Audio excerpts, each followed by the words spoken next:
Welcome back, everyone, to Magius Plays the Stanley Parable. Last All time... of his co-workers were... Wait, no. This isn't the right office, is it? Is this Stanley's office? Yeah. Last time we started tormenting the narrator.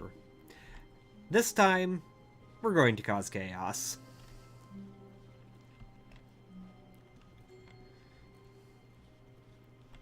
When Stanley came to a set of 2 open doors, he entered the door on his left. Still not going to go the way he wants. This was not the correct way to the meeting room, and Stanley knew it perfectly well. Perhaps he wanted to stop by the employee lounge first, just to admire it. The lounge was sublime, a work of art. Not even going to wait. Eager to get back to business, Stanley took the first open door on his left. Still not going that way. Stanley was so bad at following directions, it's incredible he wasn't fired years ago. There's still one more thing we want to do over here. Look, Stanley, I think perhaps we've gotten off on the wrong foot here. I'm not your enemy, really, I'm not. I realize that investing your trust in someone else can be difficult, but the fact is that the story has been about nothing but you all this time. Yeah, we've been through this before. Someone you've been neglecting, Stanley. Someone you've forgotten about. Yeah, the mannequin you stuffed in my Stop apartment. trying to make every decision by yourself. Now, I'm not asking for me, I'm asking for her. This is it, Stanley. Your chance to redeem yourself, to put your work aside, to let her back into your life. She's been waiting. That's her, Stanley. You need to be the one to do this, to reach out to her. If you can That's truly not how place phones your work. faith in another. Oh, no, you can't. Did you just unplug the phone? No, that wasn't supposed to be a choice. How did you do that? You actually chose incorrectly? I didn't even know that was possible. Let me double check. No, it's definitely here, clear as day. Stanley picks up the phone. He's taken to his apartment where he finds his wife, and the two pledge themselves to one another. Music comes in, fade to white, roll credits. Not picking up the phone is actually somehow an incorrect course of action. How is that even possible? None of these decisions were supposed to mean anything. I don't understand. How on earth are you making meaningful choices? What did you... Wait a second. Did I just see... No, that's not possible. I can't believe it. How had I not noticed it sooner? You're not Stanley. You're a real person. I can't believe I was so mistaken. This is why you've been able to make correct and incorrect choices. And to think I've been letting you run around in this game for so long. If you'd made any more wrong choices, you might have negated it entirely. It's as though you completely ignored even the most basic safety protocol for real-world decision-making. Or did you not grasp the severity of the situation? Well, I won't have that kind of risk on my watch. I'm going to stop the game for a moment so we can educate you properly on safe decision-making in the real world. Please observe this helpful instructional video. Well, quick point. Choice. It's the best part of being a real person. But if used incorrectly, can also be the most dangerous. For example, in this scenario, a hypothetical real person named Stephen has a choice. He could spend years helping improve the quality of life for citizens of impoverished third world nations.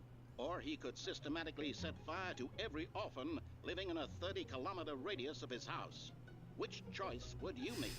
Remember that unlike here, the real world makes sense, and at no time should you make a choice that does not conform to rational logic. If you find yourself speaking with a person who does not make sense, in all likelihood, that person is not real. Allow the person to finish their thought, then provide an excuse why you cannot continue talking. Turn to a partner and practice saying, "My goodness, is it 4:30? I'm supposed to be having a back, sack, and crack." Well, first, the point. If I was supposed to go to the apartment and meet with my wife, and the only person who talked to me was the Making narrator, choices does that on mean a the regular narrator's my basis wife? Is the best part to a healthy decision-making process. Most medical professionals recommend making at least 8 choices per day. Do you make more than 8? Less? And finally, if you begin to wonder if your choices are actually meaningful and whether you'll ever make a significant contribution to the world, just remember that in the vast infiniteness of space, your thoughts and problems are materially insignificant, and the feeling should subside. We've been to At this space. time, There was a your car instructor there. will guide you in an exercise to test and reinforce the material covered in this video. Welcome back. You may have noticed that this room has begun to deteriorate as a result of narrative contradiction. Yes, it Not has. to worry. Now that you're properly informed on good decision-making, we're going to revisit a choice you made just a few minutes ago and see what the correct thing to do would have been. This way, please. I'm sorry. I don't think things are going to work out that well.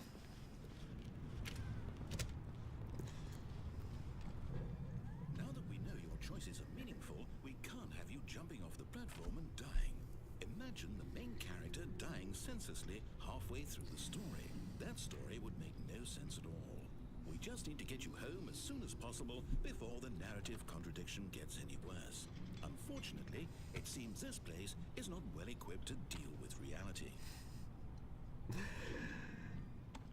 There seems to be a lot of things that aren't properly equipped to deal with the reality. I'm not sure reality is well equipped to deal with reality. But there's not much else we can do right now, so back we go. Almost there. You'll take the door on the left, back to the correct ending, the story will have resolution once again, and you'll be home free in the real world. Now remember, all you need to do is behave exactly as Stanley would. That means choosing responsibly and always putting the story first. I'm quite sure you'll be up to the task. Just follow my lead and you'll be fine. Okay. Right. When Stanley came to a set of 2 open doors, he entered the door on his left. Got it. No! Why did you do that? Quickly, hurry back in the other direction. Perhaps we're not too late. That's not right. Okay. Maybe we can go to the left.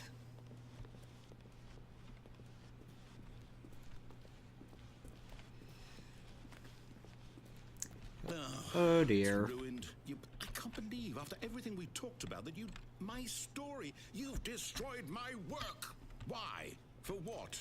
What did you get out of that? What did you think was so special about seeing the game undone, left here like so much garbage? It's worthless now. And what am I supposed to do? Even if there were a way to continue, would it be worth it? To know Yeah. my story is now incorrect? How can I go back to that? I can't erase that knowledge. I'll have to live with it forever, reliving its impossibility forever. I couldn't live that way. Is it better to shut the game down entirely? To No. willingly destroy all of my work? No, of course not. What's the answer? Oh What do I dear. do? What do I do? What do I I think we have a printer No, jab. I have to shut the game down. I have to.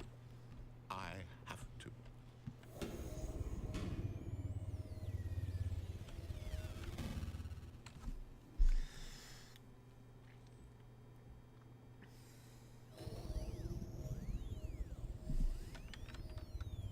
Well, that didn't seem to fix anything. I'm here. I'm still here. Here in this pile of rubbish. With you. You. Who thought you were so clever. Now look where we are. My entire game is destroyed. It was the only thing in the world that was mine, and you've run it into the ground. What, did you think that would be funny? You just had to see? Is it though? Didn't I impress upon you how important it was to be like Stanley? He actually knows how to do what I tell him to. He understands that if I say to do something, there's a damn good reason for it. That thought hadn't even occurred to you, had it? That there's a world outside of you? You're a child. Oh, my story. If you'd just gone through the door on the left, you would have seen it. There was a whole underground facility. You would have destroyed it and been victorious. It would have been so perfect. I worked so hard on it. I tried so hard. Is behave exactly as Stanley would. That means choosing responsibly and always putting the story first. I'm quite sure you'll be up to the task. Just follow my lead and you'll be fine. All right. When Stanley came to a set of 2 open doors, he entered the door on his left. We could go through the door on the right again, but that would just give us that same ending. So we're going to the left.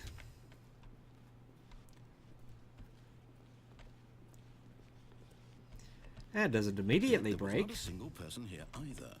Feeling a wave of disbelief, Stanley decided to go up to his boss's office, hoping he might find an answer there.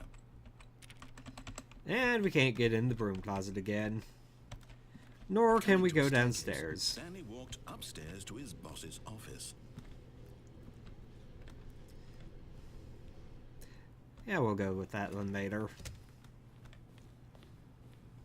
Stepping inside his manager's office, Stanley was once again stunned to discover computer. not an indication of any human Beep. life.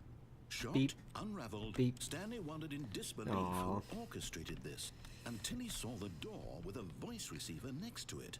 Surely behind this door lay all the answers to his questions.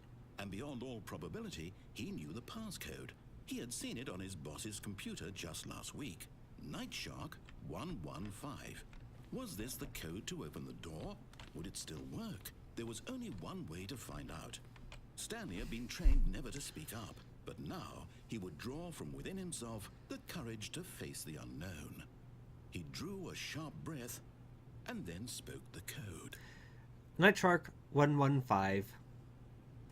Well, that didn't work. I have a microphone set up. It's recording my audio. At least I think it is. Stanley spoke the code. Night Shark 115. He spoke it into the receiver, right there on the wall. Fordback 162. Nope, still nothing. Beep, beep, I'm beep. sorry, is there a problem? You didn't mishear me, did you? Well, apparently you Please can't hear my speak microphone. the code into the receiver. Otherwise, we can't get on with the story. This is a crucial step. Well, I tried. Yeah, it's not my fault you can't hear my microphone. Okay, fine. You're not gonna do it. But you know what? It's pretty humiliating to bring you this far, only for you to suddenly decide you have better things to do. I asked you for this one single thing, for your respect. The kind of respect Stanley shows for his choices. He knows what it means to take a story seriously. If you didn't want to see what I had to show you, then why did you come here? You had a choice, you know. You could have gone through the door on the right. You could have done whatever the hell you wanted over there. Why did you come this way? Speak. Say something to me. Explain yourself, you coward. When Stanley came to a set of two open doors, he entered the door on his left. I don't think this is what the narrator really wants. Is everything okay? Stanley, please. I need you to make a choice. I need you to walk through the door. Are you listening to me? Can you hear me? Is everything all right? Stanley, this is important. The story needs you. It needs you to make a decision. It cannot exist without you. Do you understand me? Whatever choice you make is just fine. They're both correct. You cannot be wrong here. We can work together. I'll accept whatever you do. I simply need you to take that step forward, please. Choose. Do something. Anything. This is more important than you can ever know. I need this. The story needs it. So, you hear me? Are you there? Are you listening to this? Stanley, are you there? Okay. It's okay, I can wait. You need time to decide. Time to make sure your choice is correct. That is the best choice. That's all right. I'll wait for you to decide what's the right thing to do. Take as much time as you need. Well, so much for Stanley showing proper respect for the story.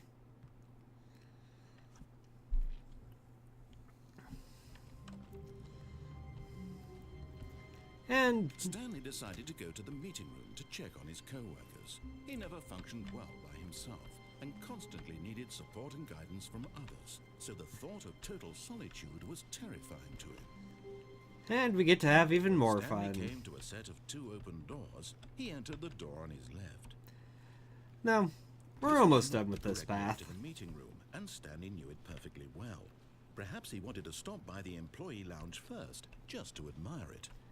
Just one Standing more now in sequence. this incredible room, Stanley but eager to get back to business, Stanley took the first open door on his left. Stanley was so bad at following directions, it's incredible he wasn't fired years ago. Look, Stanley, I think perhaps we've gotten off on the wrong foot here. I'm not your enemy, really, I'm not.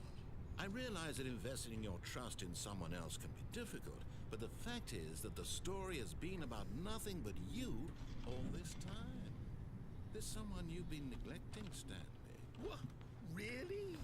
I was in the middle of something. Do you have zero consideration for others? Are you that convinced that I want something bad to happen to you? Well, there's something else I want to do I don't now. know how to convince you of this, but I really do want to help you, to show you something beautiful. Look, let me prove it. Let me prove that I'm on your side. Give me a chance. Now listen carefully, this is important. Stanley walked through the red door. Oh, I went through the blue door before. Let's see what's through the red Thank door. God you are willing to listen to me. Do you see that I really have wanted you to be happy all this time? The problem is all these choices. The two of us always trying to get somewhere that isn't here. Running and running and running, just the way you're doing right now. Don't you see that it's killing us, Stanley? I wanted to stop. We would both be so much happier if we just stopped. And I think I have a solution. Here, let me show you.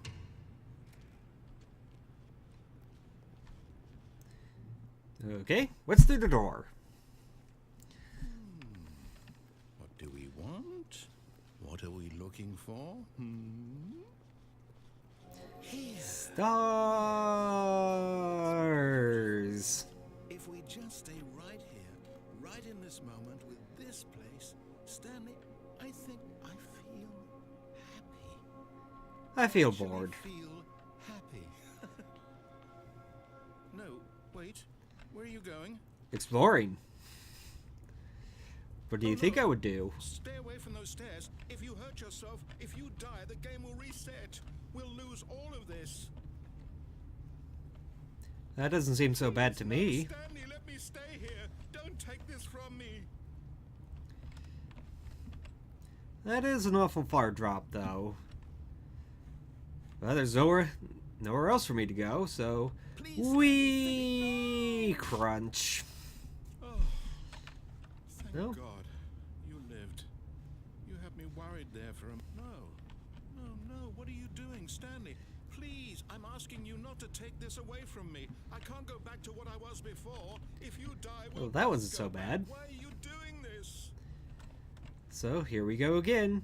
Wee crunch. Stanley, let's go back to the other room. No, Can you do that for me? one more time. My God, is this really how much you dislike my game? That you'll throw yourself from this platform over and over to be rid of it? You are literally willing to kill yourself to keep me from being happy. Am I reading the situation correctly? Wee. Maybe you're just getting a kick out of it. I don't know anymore. I just wanted us to get along. But I guess that was too much to ask. Well, I don't see... You wanted to make a choice after all. Well, this one is yours. I don't seem to be suffering any negative effects from it, so wee crunch. It's going to restart, isn't it? I'm going back. Aww. Well, that's going to wrap things up for this episode of the Stanley Parable. Join me next time for even more weirdness in this silly little game. Until then, Magius out.